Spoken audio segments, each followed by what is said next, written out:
Most people think discipline is about forcing yourself forward, about speed, about intensity. But what if discipline is actually about standing still on the stair you don't want to descend, yet listening to the silence of the morning before the first step is taken? How often do you rush into action without reading the ground beneath your feet? How often do you mistake effort for understanding? Musashi never taught warriors to fight harder. He taught them to see rhythm in their steps, in the distance between movements, in the quiet before contact. And if the ground you're standing on determines every outcome, why are you still moving without looking? The ground was never symbolic to him. It was literal. Before swords, before opponents, before victory or loss, there was always the surface beneath his feet, uneven, unforgiving, changing with weather, light, and time of day. Morning dew made with slick, dry earth cracked under careless steps. Stone echoed mistakes. Miyamoto Musashi did not begin his way by searching for meaning. He began by observing where he stood. He lived in a world where survival was not abstract. Conflict was close enough to hear breathing. Distance was measured in steps, not theory. Every movement carried consequence, and every hesitation left a trace. He was not the strongest man in the room. He was rarely the most impressive. His presence did not announce itself, but he watched. He noticed how opponents rushed when the morning light was still low, how impatience crept in when silence stretched too long, how confidence shifted when footing felt uncertain, while others focused on striking. He paid attention to rhythm, the timing between footsteps, the pause before commitment, the moment when balance was assumed but not secured. This was his problem, and his starting point. Most warriors moved without understanding the ground they were standing on. They trained techniques but ignored context. They repeated forms but forgot to adapt. They mistook motion for readiness. Musashi did not seek mastery of the sword first. He sought mastery of position, where to stand, when to move, when not to. Every morning, before anything else, he placed his feet deliberately, not faster, not slower, just aware. Each step down was measured. Each pause held long enough to feel the silence settle. The way for him did not begin with combat. It began with discipline grounded in reality, not ideals, not promises, only what was underfoot. The problem did not announce itself as failure. It arrived quietly, disguised as confidence. Warriors around him trained harder each day. Longer hours, sharper blades, faster movements. Their steps grew louder, more certain, more aggressive. From a distance it looked like progress. Up close, something was missing. They charged forward without reading the space between actions. They advanced when the ground shifted beneath them. They pressed attacks when rhythm had already slipped away. Not because they were weak, but because they were moving out of sync with what was happening around them. Musashi noticed this before anyone else did. He saw how momentum betrayed those who trusted it blindly, how speed collapsed when timing was wrong, how effort multiplied mistakes instead of correcting them. The more others pushed forward, the more unstable they became. This was the crisis. Not an enemy at the gate, not a decisive duel, but a growing realization. Discipline without awareness leads straight into collapse. There were moments when he stood still while others moved past him, not advancing, not retreating, just standing, feet planted, weight balanced, breath quiet, watching the rhythm of the space unfold. The morning air hung heavy, silence stretched longer than comfort allowed. To the outside eye, it looked like hesitation. It wasn't, it was refusal. Refusal to act without understanding. Refusal to move just because movement was expected. Refusal to mistake urgency for clarity. Yet this choice came with pressure. Standing still meant being misunderstood. It meant watching others gain recognition while he remained unnoticed. It meant resisting the pull to prove himself through motion. Each time he paused, question pressed closer. Was he falling behind or stepping out of a broken rhythm? The ground beneath his feet did not offer answers. It only responded honestly. A slight shift when weight leaned too far. A scrape when balance was careless. A warning long before a fall. This was the moment where many would rush forward to escape doubt. Musashi did the opposite. He stayed. He stood between steps, between silence and action, between what everyone else was doing and what reality demanded. And in that stillness, the old way began to crack. Because when rhythm is ignored long enough, even strength turns against itself. The crisis was no longer external. It was a choice to keep moving blindly or to relearn how to stand. The turning point did not arrive as instruction. There was no teacher stepping forward, no speech meant to convince him that came through unremarkable, easy to miss. One morning, before the world fully woke, Musashi stood on the same worn steps he had descended countless times before. The wood was damp, the air unmoving. His foot hovered just above the next stair, waiting, not because he was uncertain, but because he was listening. In that pause, he noticed something others never did. The ground did not demand perfection, it demanded alignment. Not with rules, not with tradition, but with what was actually happening. Combat, he realized, was not a sequence of techniques. It was a living rhythm shifting with distance, terrain, breath, and intent. When that rhythm was respected, even simple movements carried weight. When it was ignored, even refined skill unraveled. This understanding did not push him forward, it anchored him from that moment. He stopped measuring progress by effort. He stopped chasing speed for its own sake. Instead, he committed to something quieter and far more demanding, adapting to reality without resistance. Every step became conditional. Every action waited for context. Every decision answered the ground beneath it. Discipline, in this light, was no longer about control. It was about responsiveness, about refusing to move until movement made sense, about adjusting without hesitation once it did. He chose a path that could not be displayed or explained easily, a path where results were delayed, and certainty came only through repetition. Morning after morning, he returned to the same steps, the same silence, the same measured descent. This was not restraint, it was strategy, and in choosing to move only when rhythm allowed, Musashi set his feet on a way that could not be shaken, because it was built on what does not lie. The earth does not pretend, it simply responds. The morning arrived before intention did. Darkness still held the edges of the room when his eyes opened. No signal, no urgency, only the quiet pressure of habit beginning to form. The body resisted without argument, heavy, unmoving, while the mind reached for delay. He stayed there long enough to hear the silence settle, long enough for the urge to turn away, to pass on its own. He sat up. The floor was cold, honest. Each movement asked for permission. He did not rush to stand. He placed his feet where they could feel the ground clearly, testing balance before committing weight. The first step was small. The second measured. The stair beneath him creaked on as warning, but as confirmation. Outside. The morning had not decided what it would become yet. This was the work, not training that demanded applause, not effort fueled by emotion, just repetition carried out before comfort arrived. Each descent down the steps followed the same rhythm. Pause, shift, step. Silence returned between movements, not as absence but as space. There were days when the body slowed on purpose, days when the step hovered longer than expected. He did not correct this. He observed it. Fatigue revealed itself in subtle ways, weight leaning too soon, breath shortening, attention slipping. The ground responded immediately. Discipline began here. In these early hours, without witnesses, he learned that waking early was not the challenge. Remaining present was. The temptation was not sleep, it was impatience. The urge to complete the movement faster than the moment allowed. Each time that urge surfaced, he stopped. Not forward, not back, standing still on the stair, letting the silence hold him in place. With enough mornings, something shifted.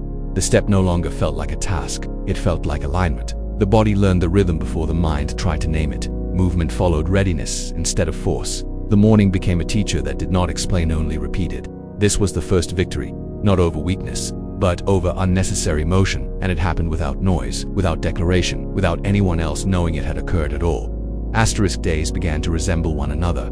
The same hour, the same silence, the same descent down the steps before the morning fully arrived. Nothing new was introduced, no variation to keep interest alive. The ground did not change its demands, and the rhythm refused to accelerate simply because familiarity grew. Each step still required attention, each movement still answered to balance. This was where many would have adjusted, seeking novelty, intensity, or proof of progress. Musashi did none of that.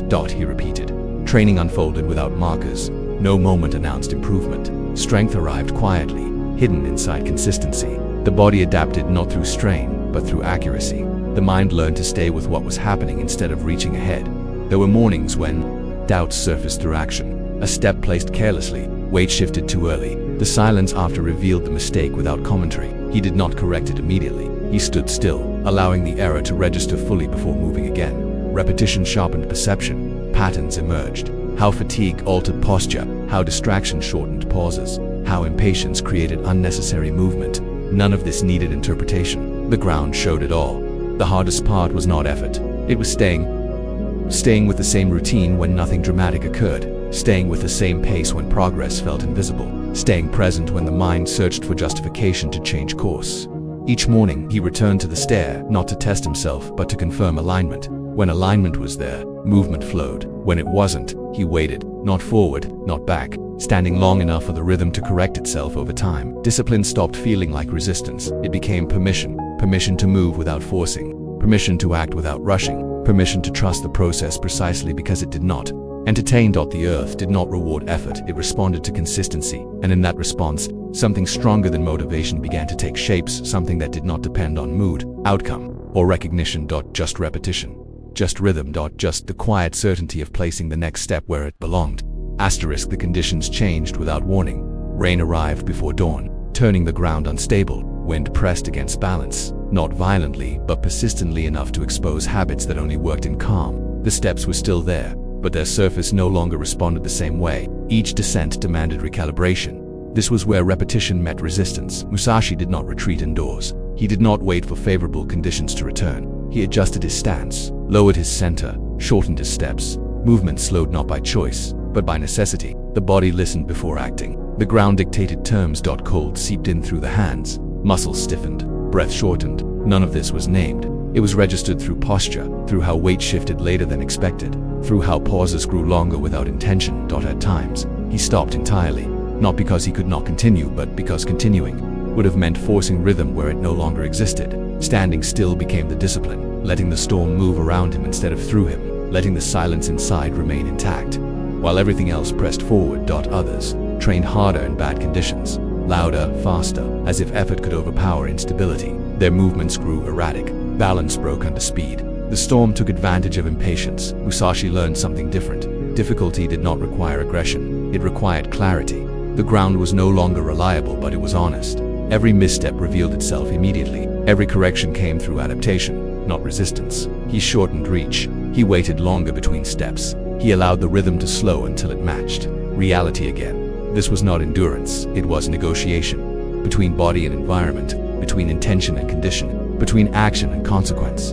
When the storm passed, nothing looked different. The steps remained worn. The morning still arrived quietly, but something had shifted beneath the surface. Movement now carried an elasticity it did not have before. He could adjust without hesitation, pause without doubt, move again without loss of momentum. The storm did not strengthen him. It taught him when not to push, and that understanding stayed long after the ground dried, long after the silence returned to its usual shape. The test did not come as hardship, it came as ease. The ground dried, the air softened, movement felt lighter again. Steps responded cleanly, almost inviting speed. This was where discipline thinned, where shortcuts appeared reasonable, where restraint began to look unnecessary.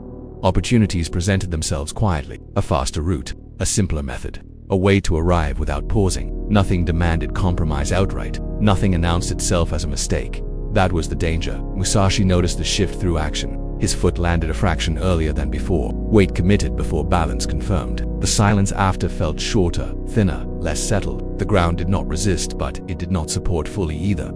He stopped, not because the path was wrong, but because it was too easy to stop paying attention. Standing still returned the rhythm. He waited long enough for intention to separate from impulse. The step resumed only when alignment returned, when movement answered reality instead of convenience. This was not stubbornness, it was refusal to drift. Each morning repeated the same choice: to maintain the pause even when it seemed unnecessary, to honor the silence even when no obstacle demanded it, to keep the step measured when speed offered itself freely.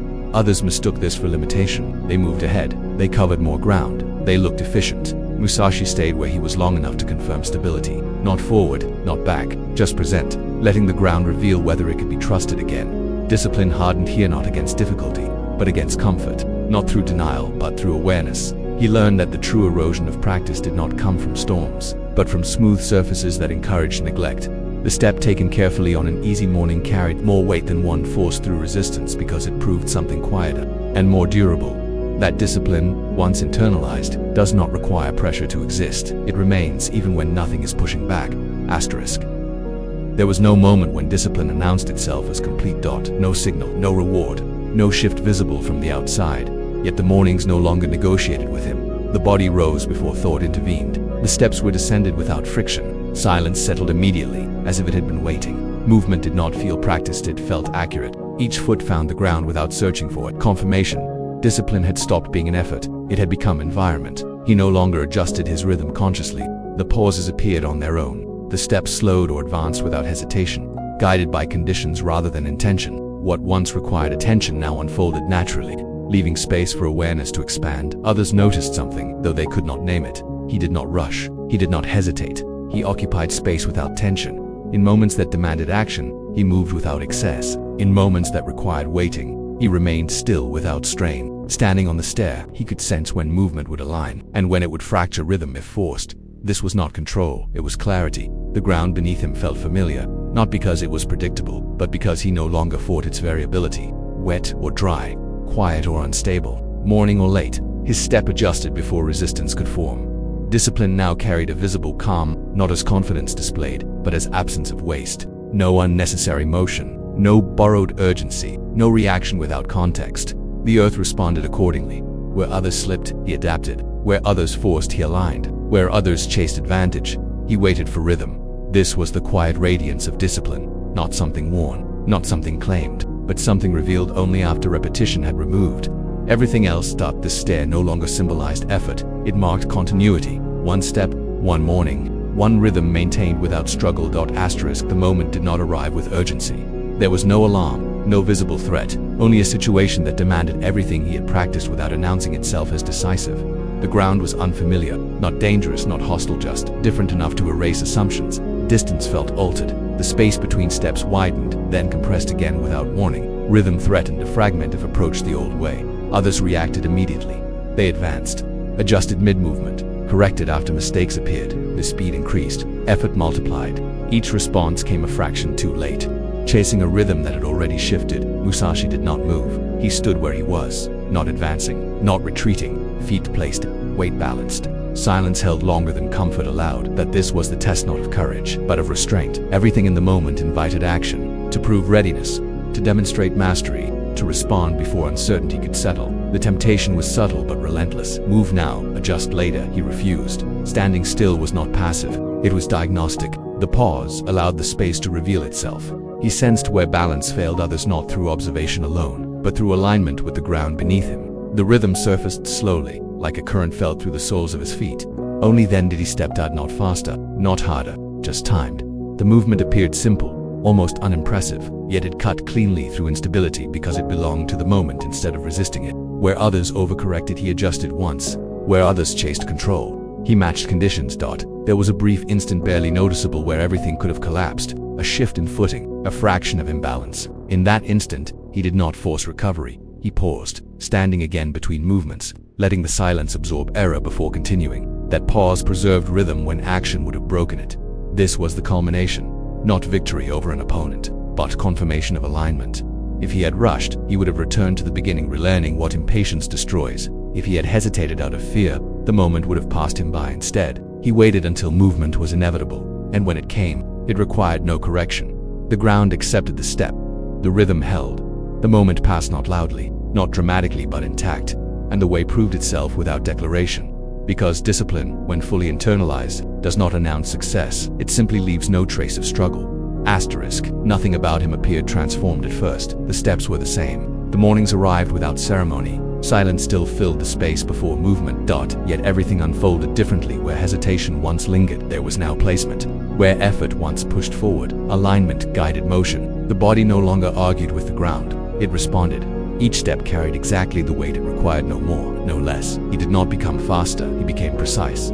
Others measured progress by distance covered or ground gained. Musashi measured it by stability, how rarely he needed to correct himself, how little energy was wasted in recovery, how often movement completed itself without resistance. Before, discipline had been something he applied. Now, it applied him. The ground beneath his feet felt familiar, not because it was predictable, but because he had learned to meet it without assumptions. Dry earth, wet wood, uneven stone. Each surface received the same attention, the same pause, the same respect.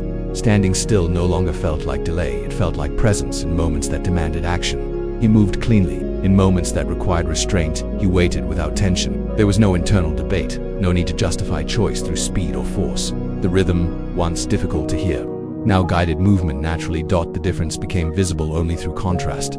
Others rushed when conditions shifted, others forced when timing slipped, others corrected after imbalance appeared. Musashi adjusted before error had time to form, not because he predicted outcomes, but because he remained grounded in what was happening. Each morning descent reinforced this. Each silent pause deepened it. The stare was no longer an obstacle or a test, it was a marker of continuity. The way had not changed him into something new, it had removed everything unnecessary, and what remained did not seek recognition, that simply moved when the moment arrived and stood still when it did not. The Earth Book was never about fighting, it was about where you place your feet before you move.